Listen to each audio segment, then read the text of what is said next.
I watched the fire die in a circle it had no right to leave.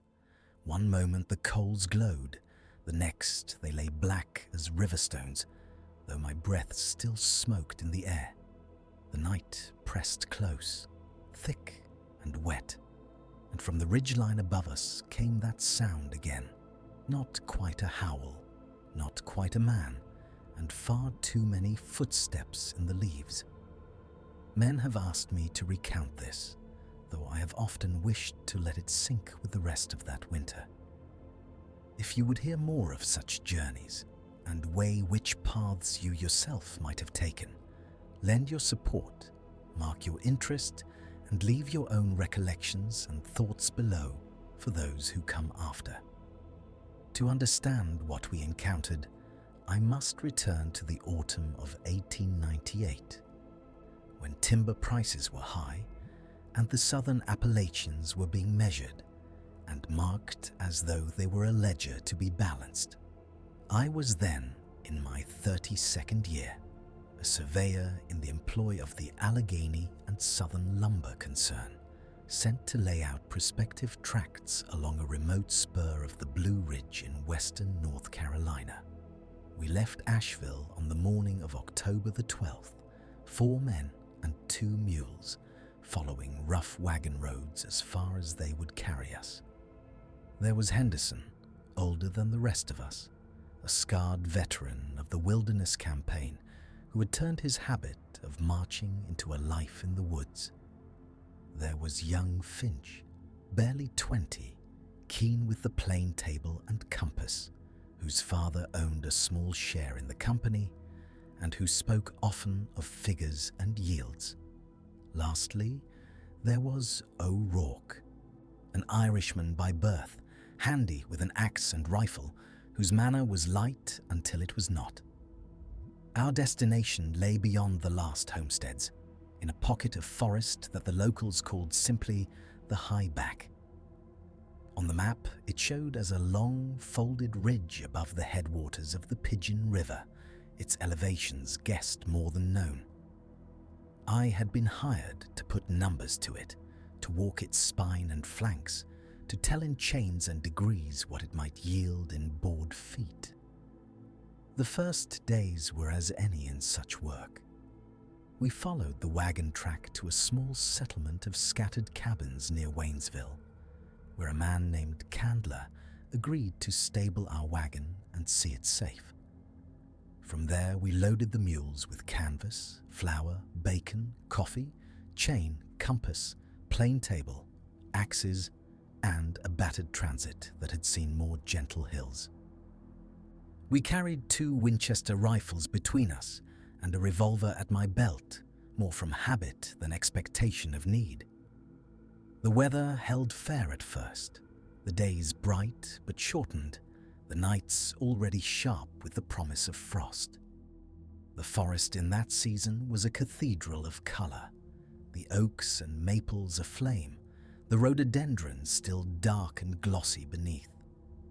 We moved by compass bearing and landmarks, keeping to ridgelines where we could, dropping to the creeks only when water was scarce. On the second day, we hired a local guide, a Cherokee man named Elias, whom Candler vouched for as knowing the high country better than any white man. Elias joined us without ceremony, leading the foremost mule by its halter, his eyes seldom resting on our faces. He spoke English well enough, but saved his words. And when Finch attempted to draw him into talk of the land's potential, he answered only, "Trees have stood a long time. They do not ask to be counted." That first night in the real wilderness, we made camp beside a narrow creek, the ground thick with fallen leaves that muffled every step. The fire burned clean, the smell of wood smoke and bacon a comfort. I remember that we sat close together, the dark beyond our circle absolute, and for the first time the silence of that place settled upon me. There were no distant mills, no wagons, no dogs barking at unseen threats. Only the creek's murmur and now and then a solitary owl. It was Henderson who broke the quiet, drawing his coat tighter. "Reminds me of the wilderness, this stillness," he said. "Before the guns began, you could hear every man breathing, and you knew something waited just beyond the trees, but you could not name it." He caught himself and laughed shortly. "I am glad it is only timber we measure now." Finch, whose hands were never still, turned a twig in the firelight. "When this tract is cut, they say they will put a spur line up from the main track. Imagine that, a locomotive where we sit now. My father believes this is where the future lies, not in towns, but in what we can take from the wild and carry to them." O'Rourke spat into the fire. "A man thinks of his own future, not just the company's. When I have enough put aside, I will go west. They say there is land for the taking if one is willing to fight for it. No more measuring for other men." Elias listened, his face unreadable in the shifting light. After a time, he said very softly, "There are places where the land does not like to be measured." I asked him what he meant, but he only shrugged and rose to tend the mules. At the time, I thought little of it. Men who live their lives in one place often have superstitions about particular hollows or peaks, and I had heard many such tales in my work. Always, the tape and compass had reduced them to distances and bearings, and the stories had faded like mist in the morning. The first oddity came on the third day as we climbed toward the higher ground. The forest changed character. The bright hardwoods gave way to darker growth, black spruce and hemlock closing in, their boughs heavy with old man's beard. The air grew cooler, damp, and a faint smell of iron seemed to cling to the stones. We stopped near midday to take a bearing from a small rise, and as I set the tripod and leveled the transit, I became aware of an absence that I did not at once recognize. It was Henderson who spoke it. "Listen," he said. We all fell silent. The forest, which until then had been full of the small, constant noises of birds and squirrels, and the distant tapping of a woodpecker, now held its breath. The creek we had been following made no sound, though I could see the water moving over stones. The wind, which had worried the canopy all morning, seemed to have sunk away. It was as though a great bell jar had been placed over us, muting the world. Finch laughed, though it sounded thin. "A calm day, that is all. The weather changes with the height." Elias stood very still, his gaze fixed upslope. I saw his hand tighten on the mule's halter. After a moment, he said, "We should not be in this hollow when the sun is gone." I told him we would make camp on the ridge above, that we had measurements to take before the light failed. He did not argue, but there was a set to his shoulders I did not like. We pushed on. The silence persisted, pressing on the ears until even the scuff of a boot on rock seemed loud. When at last a crow called far off, harsh and abrupt, I felt a foolish relief. The rationale part of my mind told me that we had simply passed into a pocket of still air, a quirk of the terrain. Yet some smaller, older part of me watched the shadows and counted the hours to dusk. Toward mid-afternoon, we came upon tracks. They crossed our path at an angle, coming down from the higher ridge and vanishing into the laurel below. At first, I thought them the prints of a large dog, or perhaps a wolf, though wolves were said to be scarce in those hills by then. The pads were broad, the claws long and deep. What gave me pause was their spacing. Whatever had made them had walked with a stride longer than any hound I had seen, and the impressions were too regular, too deliberate. O'Rourke knelt, touching one with his fingertips. "Big fellow," he said. "Bear?" "Bears do not leave prints like that," Henderson answered. "See here, the heel is narrow. A cat, perhaps, but I have never seen a cat track so long." Elias did not come near. He stood apart, looking upslope again. "It hunts the ridge," he said. "We will camp lower." I asked him, perhaps more sharply than I intended, what animal he thought it was. He shook his head. "It is not my story to tell," he said. "Ask the old men in the valley. They will say names. I do not say them here." We marked the location in my notebook and moved on. I told myself that the track belonged to some large stray, a dog gone wild perhaps, or a wandering wolf that had followed the game trails down from Tennessee. The mountains still held surprises in those days. It was not uncommon to find sign of beasts that the papers had declared long vanished. That night we made camp lower than I would have liked, on a narrow bench where the ground lay somewhat level. The ridge rose above us in a dark wall, its crest hidden in a low cloud that had crept in with the evening. The silence of the day had eased somewhat, but the forest was still subdued. The fire burned, yet its light seemed to travel only a little way before being swallowed. We ate in relative quiet. Finch scribbled figures in his little book by the firelight, muttering about slopes and costs. Henderson cleaned his rifle with the care of a man who had once depended on such tools for his life. O'Rourke hummed an old tune under his breath, the sound oddly comforting. Elias sat just beyond the circle of light, his face turned toward the unseen ridge. It was then that we heard the first call. It came from above us, somewhere near the crest, a long, low sound that rose and fell in a way that set the hairs along my arms on end. At first, I thought it a coyote, or perhaps a fox, but there was a depth to it, a resonance that did not fit. It seemed almost to shape itself around the contours of the hills, as though the land were an instrument and something had drawn a bow across it. Finch looked up, his pencil stilled. What in God's name was that? A fox, perhaps, I said too quickly. The hills play tricks with sound. It is farther off than it seems. Elias said nothing.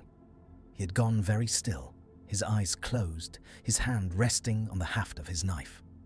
When the sound came again, shorter this time, more abrupt, he opened them and met my gaze. "It hunts," he said simply. We banked the fire low that night and set watches, more for the comfort of having someone awake than from any clear expectation of danger. I took the second watch. The hours passed slowly, the forest a study in black and grey. Once, far off, I heard the call again, answered by a second, fainter. I told myself that it was only two animals of some known kind, perhaps wolves after all, their voices altered by the ridges. Yet when dawn came, thin and colourless, I realised I had slept only in snatches. My dreams full of footsteps on leaves that never quite reached the camp. The days that followed took us deeper along the ridge system. The work itself remained the same. Lay out a baseline, take bearings to notable features, note the timber stands and their quality. Yet the sense of being observed, of moving through a place that did not welcome our lines and numbers, grew with each mile. We found more tracks on the fifth day, this time fresher, impressed in a patch of soft earth near a seep. The same broad pads, the same long claws, the same unsettling stride. They moved along the contour of the hill, as if whatever made them preferred to keep to the high ground, pacing the ridge like a sentry. "Still say it is a stray dog?" Henderson asked quietly. "Or some cat," I replied, though the words sat poorly in my mouth. "Perhaps a panther." "There are tales of them still," O'Rourke snorted. "Panthers scream like a woman. That thing on the ridge is no cat I know." Elias would not look at the tracks at all. "We are close to its run," he said. "We should turn back." I told him that our instructions were clear, that the company expected a full survey to the headwaters and back. He met my gaze with a flatness that I found disquieting. "The company does not sleep here," he said. "You do." We argued, though I am ashamed now at the impatience I showed. I spoke of contracts and wages, of the need to bring progress to these hills, of the folly of letting old stories rule our steps. In the end, Elias did not quit us, but his manner cooled.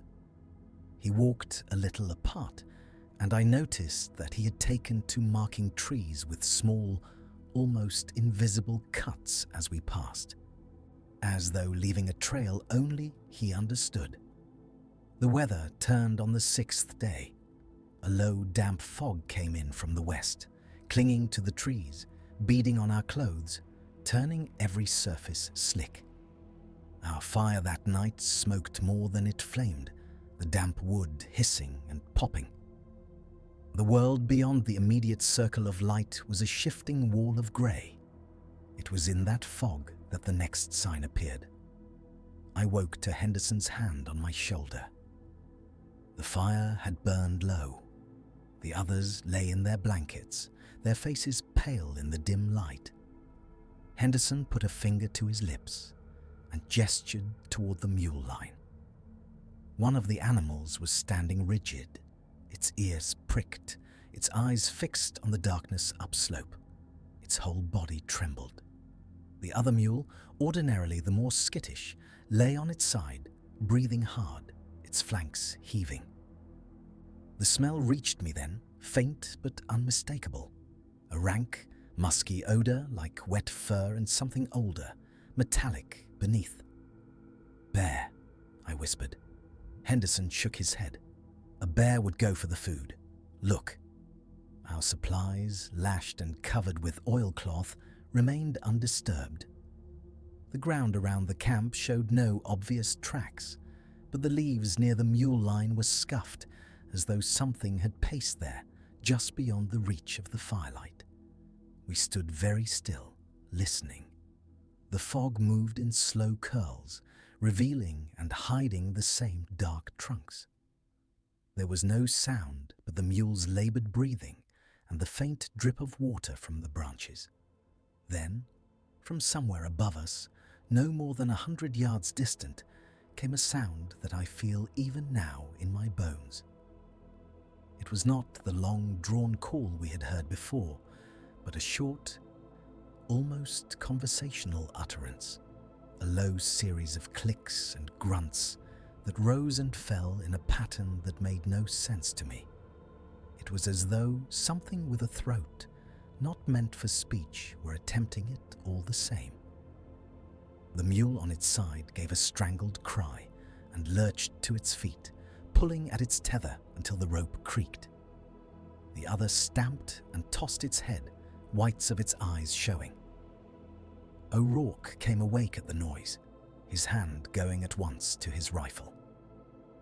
"What is it?" he hissed. "Something on the ridge," Henderson answered. "Hold your fire. It may move on." The clicking sound came again, closer this time, followed by a soft rustle in the leaves, as of something moving with deliberate slowness. I found my hand on the butt of my revolver without remembering drawing it. My mouth had gone dry. Every rational thought in me insisted that it was some animal, perhaps a bear with a damaged throat, or two creatures together making a sound that seemed patterned only by chance. yet the hair on my neck rose as if in answer to a language I could not understand. We waited. The sounds did not come again. After a time, the mules settled, though they remained restless, their ears flicking at every imagined noise. Dawn, when it came, felt like a reprieve. We found no clear tracks around the camp that morning, only the same scuffed leaves, the same suggestion of movement without form. The fog burned off slowly, revealing a sky the color of old pewter. We broke camp in a more subdued mood than usual. Even Finch, who had thus far treated the whole expedition as a problem in arithmetic, seemed less inclined to chatter. "Perhaps Elias is right," he said quietly to me as we folded the tent. "There is something odd about this place. I do not like the way sound carries or fails to." I answered that the mountains were full of such peculiarities, that men had lived here for generations without being devoured by their ghosts. Yet I did not meet his eye as I said it. By the 8th day, we had reached the uppermost stretch of the ridge, a long, narrow back that fell away steeply on both sides. The trees grew thinner here, stunted by wind and thin soil. From certain points we could see, through gaps in the branches, the folds of the land falling away into haze, ridge upon ridge, like the backs of sleeping beasts. It was beautiful in a stark, indifferent way. It was also, increasingly, a place where things did not behave as they should. We began to notice that our compass needles wavered more than they ought, trembling and drifting in small, inexplicable arcs before settling. The transit's plumb bob swung with a faint, persistent motion, even when the air was still. Once, when I checked our position against the sun at noon, the shadow of the staff lay a degree or two off where it should have fallen by my reckoning. I told myself that I had misjudged the time, that the hills distorted the apparent height of the sun. Yet each small discrepancy added to a ledger of unease. It was around this time, perhaps the 10th day, that the men's tempers began to fray. O'Rourke complained more loudly of the cold and the damp. Finch snapped at him over some trivial matter of the chain. Henderson grew quieter, his gaze more often on the trees than on the map. Elias remained distant, though I caught him watching us sometimes with an expression I could not decipher, something between pity and resignation. The second shock, the one that divided the journey into before and after, came at mid-afternoon of that 10th day. We had stopped in a small clearing to take a set of angles from a prominent boulder. I was at the transit, bent to the eyepiece, calling bearings to Finch, who noted them with his usual precision. Henderson and O'Rourke were a little way off, examining a stand of spruce for signs of rot. The air was still. The only sound was the scratch of Finch's pencil and the faint creak of the tripod. I remember that I had just finished sighting a distant notch in the ridge when the world went wrong. Without warning, every sound ceased. The whisper of the wind in the spruce, the faint ticking of the instrument as it settled, even the small noises of our own bodies seemed to be swallowed. At the same instant, a pressure settled over us, as though the air had thickened. My ears rang, not with noise, but with its absence. Then, from the tree line at the far edge of the clearing, no more than 30 yards away, a shadow detached itself and moved. I saw it only in the corner of my eye at first, a low, dark shape that flowed between the trunks with a speed and smoothness that made my stomach lurch. It was not the movement of a man, nor of any four-footed beast I knew. It seemed to run along the ground, and yet not touch it. It its outline blurred, as though the air around it were disturbed. "Do you see that?" Finch whispered, his voice too loud in the deadened air. I swung the transit toward it by instinct, the legs of the tripod scraping on rock. For the briefest instant, the crosshairs caught it. I saw a back, low and sinuous, the suggestion of a head held close to the ground, ears laid flat. The fur, if fur it was, lay in a ridge along the spine, darker than the rest. The proportions were wrong, the limbs too long, the body too narrow. Then it was gone, sliding behind a tree and vanishing as though it had never been. The silence broke like glass. The wind rushed back, cold and sharp. A crow cried out overhead, startling us all. O'Rourke came running, rifle in hand. "What was that?" "I saw something move." "Nothing," I said automatically, though my heart hammered. "A deer, perhaps. The light plays tricks at this height." Finch stared at me, his face pale. That was no deer. Its back was like a dog's, but too long. Its legs... "Enough," I cut him off. "We are tired. The fog and the strain of the work are making us see things. There is always a natural cause." Henderson looked from me to the trees, his jaw tight. "Natural or not, we should not stay in the open," he said. "Let us move on." I wanted to examine the place where the thing had crossed, to look for tracks, for any physical sign that my eyes had not betrayed me. Yet some part of me recoiled from the idea of stepping into that shadowed margin. In the end, I marked the spot in my notebook, and we moved on, our pace a little faster than before. That night, as we sat around the fire, the men spoke very little. The forest had grown loud again with its ordinary noises, but they seemed now like a screen behind which something else waited, silent and patient. I lay awake long after the others slept, watching the embers pulse and fade. I told myself again and again that there must be an explanation. Some large dog gone wild, perhaps, its body altered by hunger and hard living. A trick of the light on a bear's back. My mind, strained by long days and short nights, making more of it than there was. Yet when the call came again from the ridge, longer this time, rising and falling in that awful, almost questioning way, I could not keep my hand from shaking as I reached for my revolver. The days that followed were a study in eroding certainty. Small things went awry. We would wake to find tools moved a few feet from where we had left them, though no one admitted to touching them. Food sacks bore faint parallel marks, as of something with claws having tested them without quite breaking through.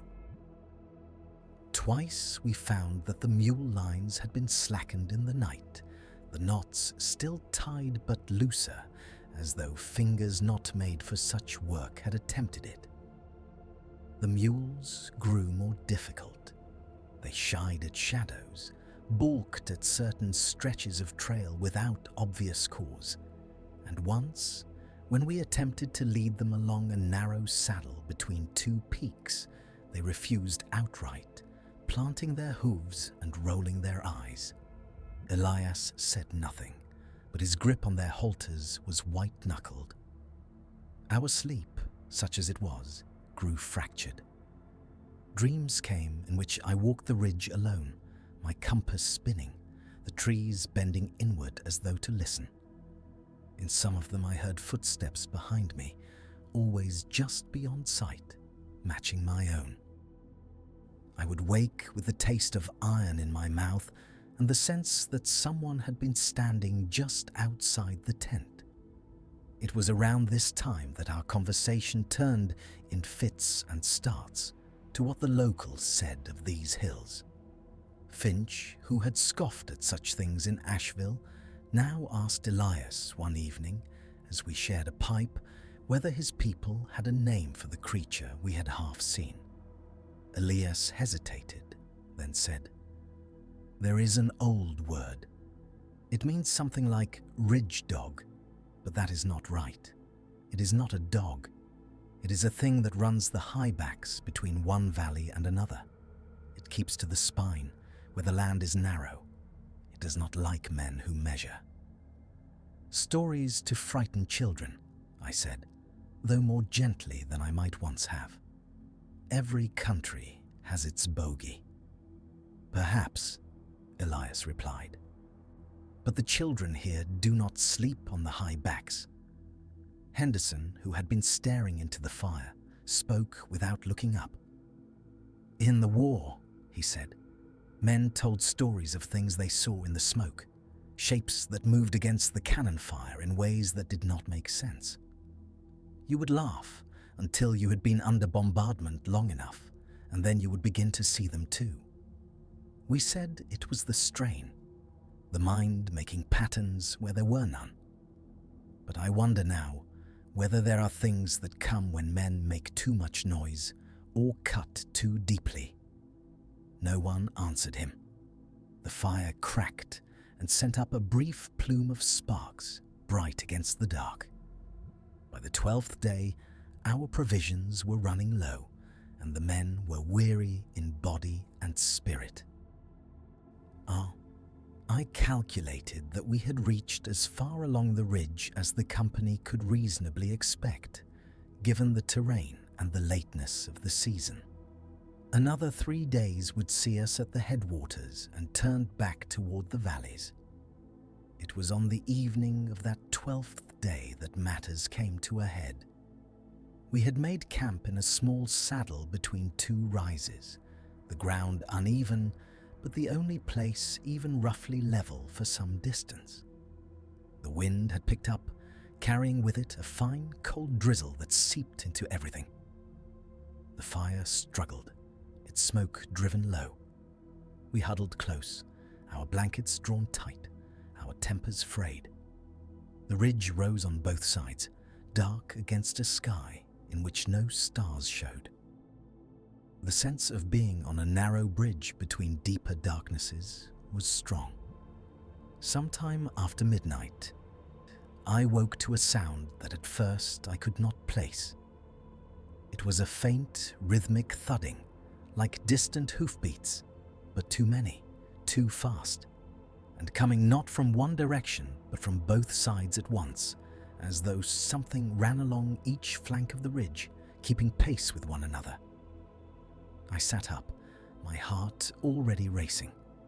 The fire had burned low, its light little more than a dull glow. The others were stirring as well, their faces pale in the dimness. "Do you hear that?" Finch whispered. We listened. The thudding continued, closer now, accompanied by a low, panting sound, as of great lungs drawing breath. It seemed to move not in straight lines, but in arcs, circling, testing. The mules were already awake, their heads up, ears flicking wildly. One gave a hysterical bray and pulled at its tether until the stake creaked in the ground. "Rifles," Henderson said calmly, though his voice was tight. Slowly, no sudden moves. We reached for our weapons with hands that shook despite our efforts. The sound came closer still, resolving now into individual footfalls, some heavy, some light, as though more than one creature moved out there in the dark. There was a scrape of claws on rock, a low growl that vibrated in my chest. Then, without warning, the fire went out. One moment there was the dull red of coals, the next there was nothing. Not a flicker, not a spark. The darkness that fell was total, a suffocating black that seemed to have weight. The sudden absence of light was so complete that for a heartbeat I thought I had been struck blind. The cold hit at the same instant, a wave of chill that cut through coat and blanket and skin, a cold that felt not of air but of something older, emptier. My breath came in white plumes that I could not see but felt on my lips. In that dark, The sounds on the ridge grew nearer, now no more than yards away. I heard the crack of twigs, the soft slide of something large moving in the leaves, the faint click of claws on stone. The panting was louder, accompanied now by a low, almost conversational rumble, as if something was speaking in a tongue too deep for human ears.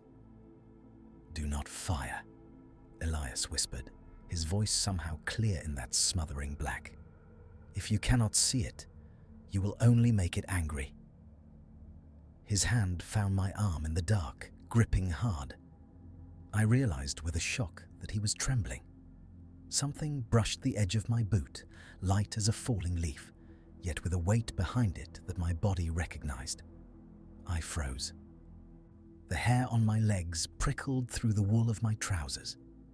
There was a smell then, close and overpowering. The same rank musk we had sensed before, but stronger, threaded now with a coppery tang that made my stomach turn.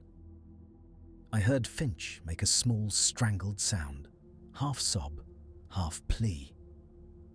Somewhere to my left, O'Rourke muttered a prayer under his breath, the words tumbling over one another. Time stretched, seconds became long, viscous things.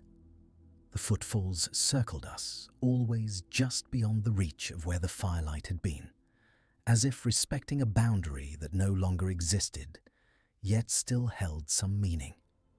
Once, directly behind me, there came a low, chuffing breath, so close that the hairs on the back of my neck stirred. I did not turn. I do not know whether it was courage or terror that kept me still. Then, as suddenly as it had begun, it ceased. The pressure lifted. The cold retreated, leaving the ordinary chill of a mountain night in its wake. The sounds on the ridge faded, the footfalls growing distant, then gone. The darkness remained for a few heartbeats more. Then the coals of the fire glowed weakly back to life, as though some invisible hand had removed its smothering palm. We sat there, stunned, our breaths ragged. No one spoke. The mules, after a time, lowered their heads, though they remained restless, their flanks quivering. And when at last my hands were steady enough, I struck a match and coaxed the fire back to a proper flame. The light felt obscene, almost, after that depth of black, as though we were intruding upon something that preferred the dark. We said little that night. There was nothing to say that did not sound mad. Each of us had felt something, heard something, yet none of us could have described it in a way that would have satisfied a rational mind. With the dawn came the need to decide. The four of us stood a little apart from the camp, our faces drawn, the lines of fatigue and fear etched deep.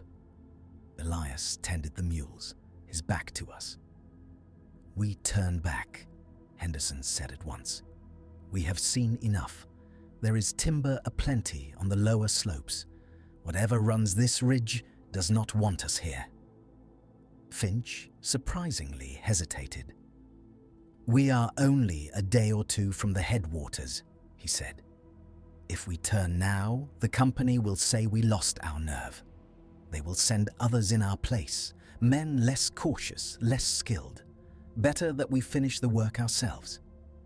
You would risk another night like that for a few more chains of measurement?" O'Rourke demanded. Finch's mouth worked. "I do not know," he admitted. "I only know what is expected of us." They looked to me as leader of the survey. In that moment, I felt the weight of more than my own fear. The company's expectations, the men's safety, the strange, invisible boundary we had crossed, all pressed upon me. I thought of the tracks, the calls, the thing that had moved at the edge of my vision, the breath on my neck in the dark. I thought of Elias's quiet certainty, of Henderson's war-haunted eyes, of Finch's youth, and O'Rourke's hunger for a future beyond such ridges. "We turn back," I said at last. We have enough for a preliminary report. If the company wishes more, they may send a larger party, better equipped. We are not cowards for recognizing when a place is wrong." Relief showed on Henderson's face. O'Rourke let out a breath he had been holding. Finch looked down, his jaw tight, but he did not argue. Elias, hearing our decision, only nodded once. "The highback will be glad," he said. We broke camp with an efficiency born of urgency. The air felt different, charged, as though the ridge itself watched our preparations. As we began our descent along the route we had marked, the forest seemed to close behind us, the narrow path we had cut already less distinct. The journey back was not a simple reversal. The land felt altered, or perhaps it was we who had changed. Places that had seemed merely quiet on the way up now felt watchful. Clearings we had crossed without thought now seemed exposed, and we hurried through them with our shoulders hunched. On the second day of our return, as we descended toward a lower saddle, we came upon a spot that made my blood run cold. It was a small hollow where we had camped on the way up, a sheltered place with a good water source and soft ground.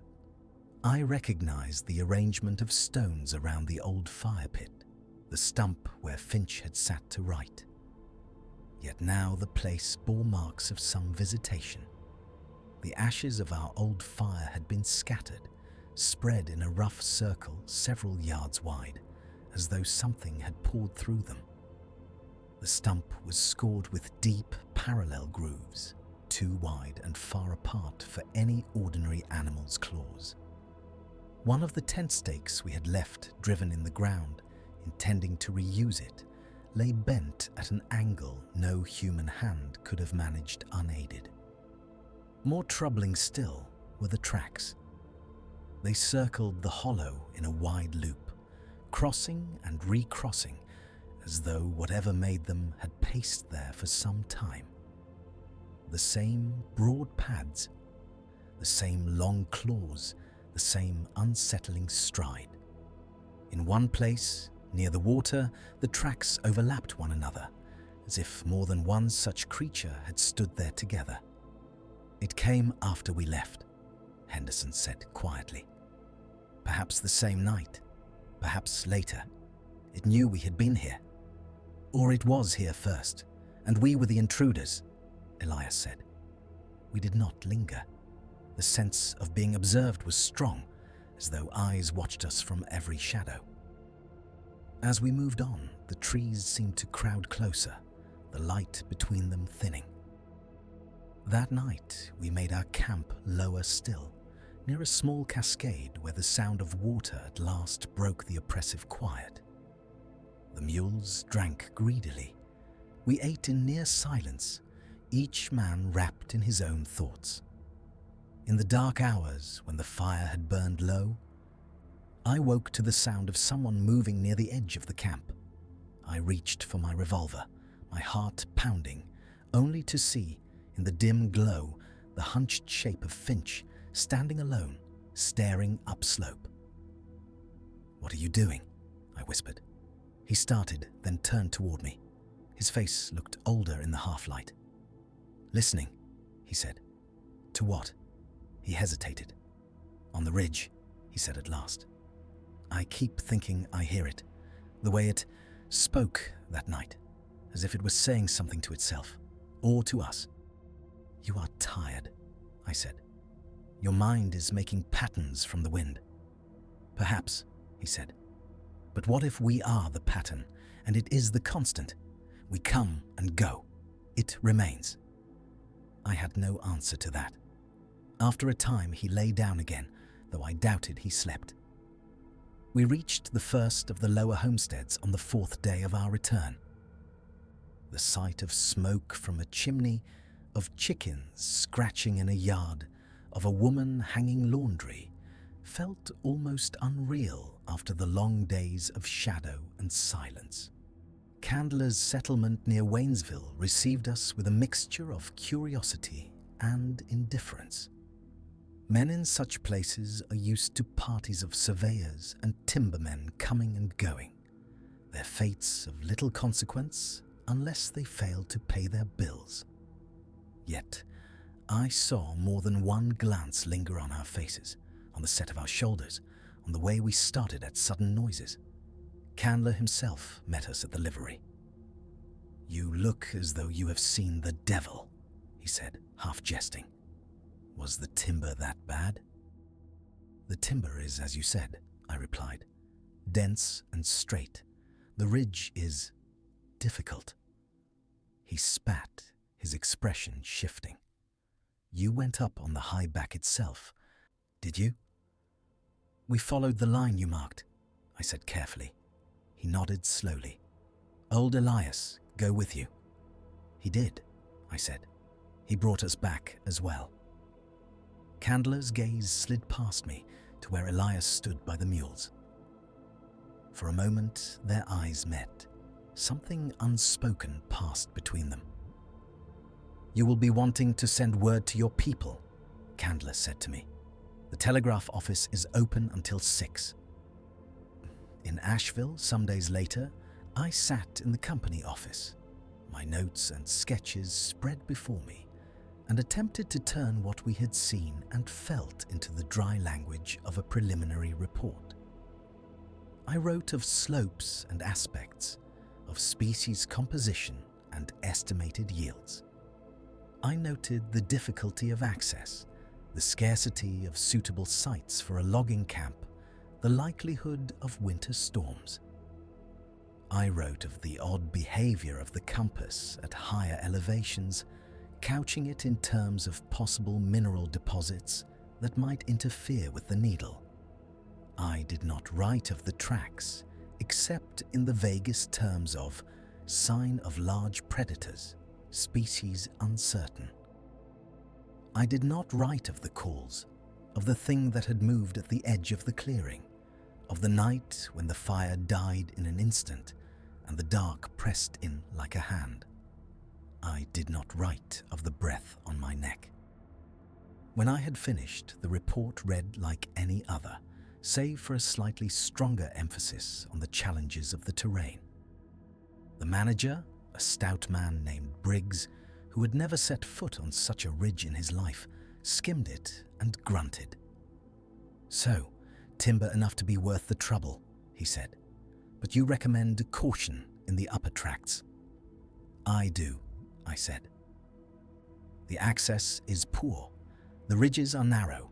It would be costly to bring in the necessary equipment." "Costly is our concern, not yours," he said, though not unkindly. "Still, your judgment has been sound thus far. We will begin with the lower slopes and see how the market holds." He tapped the section where I had mentioned the compass deviations. "Interesting, this. Perhaps there is iron up there. We might have a miner take a look once the timber is out." "Perhaps," I said.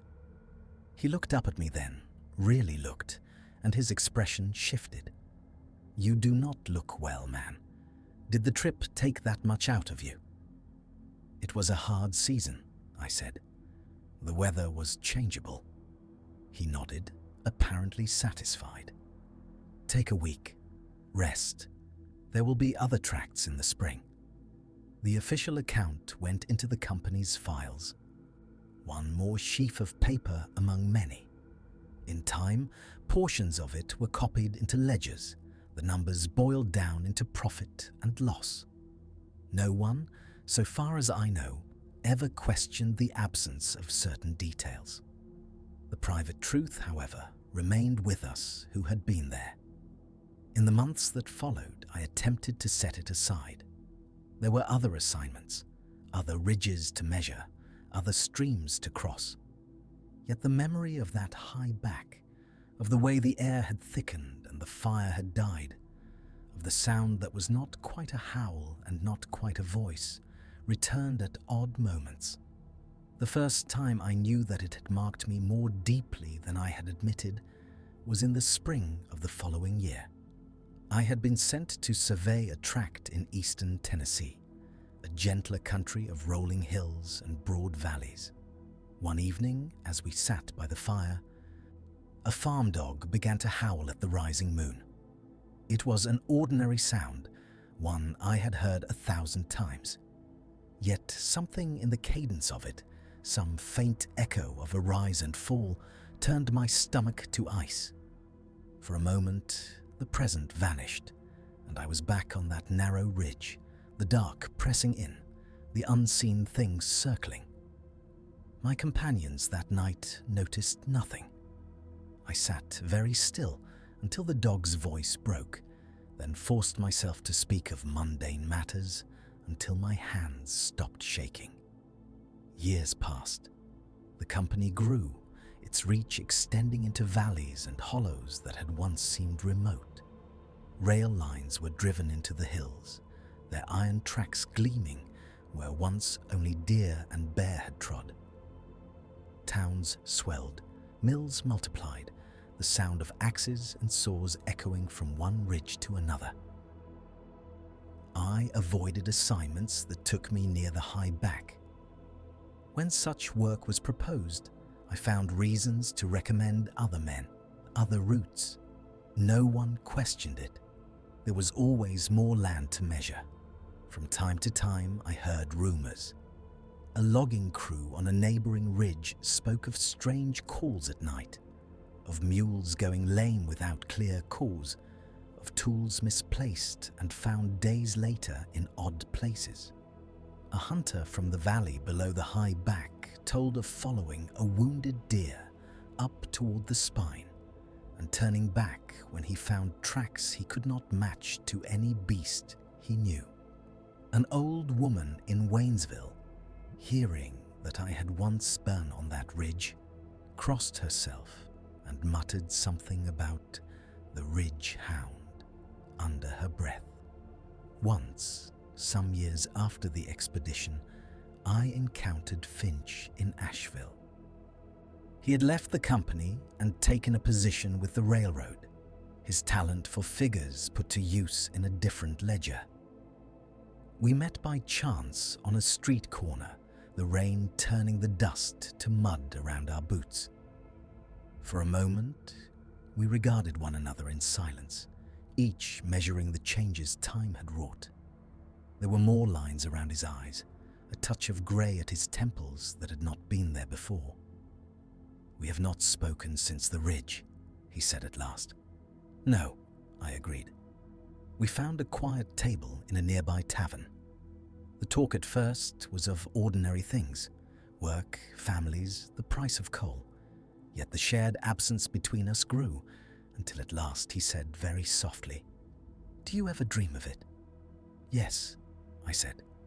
There was no point in dissembling. "I hear it sometimes," he said, staring into his glass.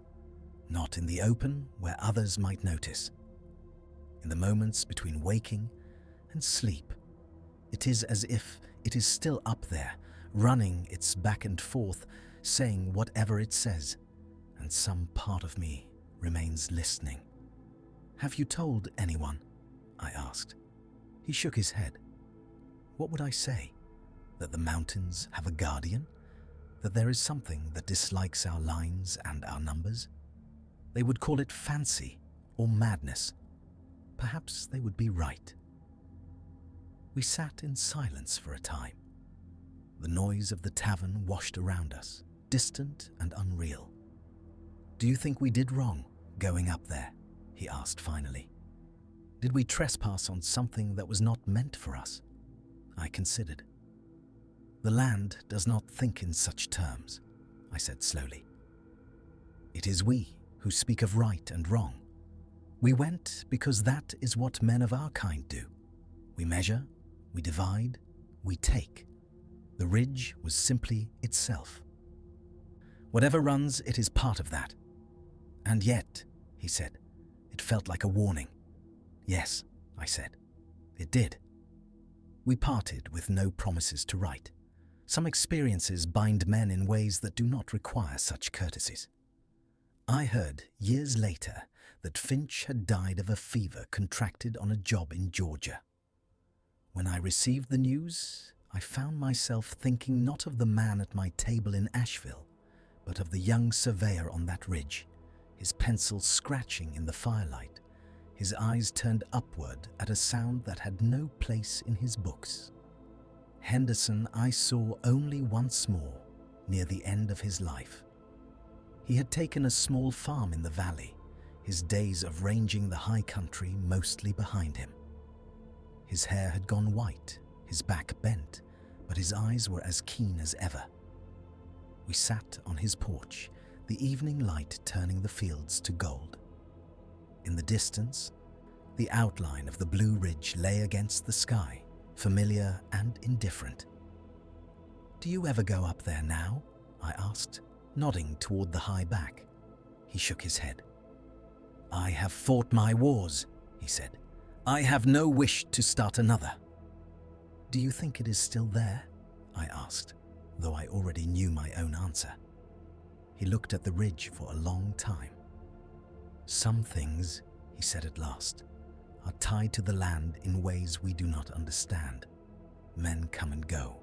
Trees fall, rivers change course, but the bones of the earth remain. Whatever that was, it belongs to those bones. It will be there long after we are gone. Elias, I never saw again after we parted ways in Waynesville.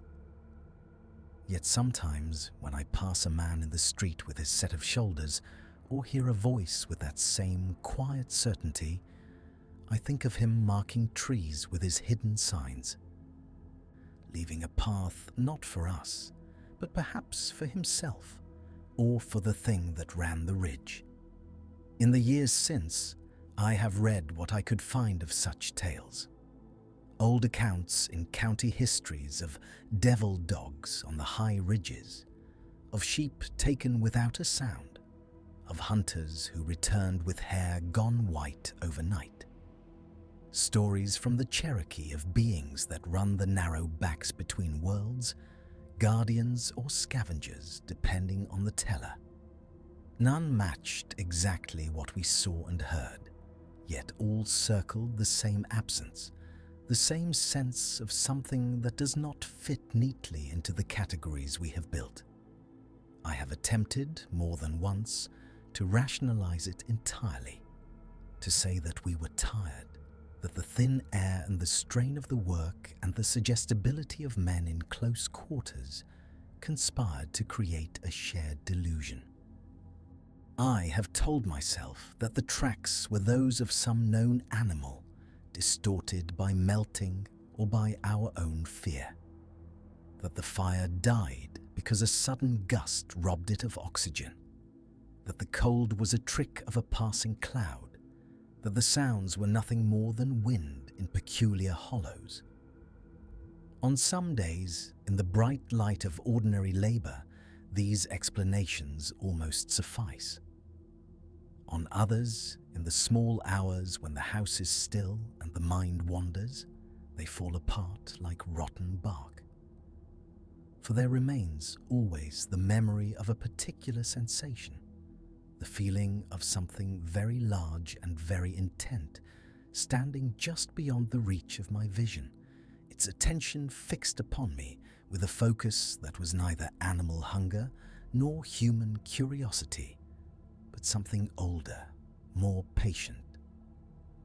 A sense that, for a brief moment on that ridge, the world had narrowed to a point where two very different kinds of awareness touched.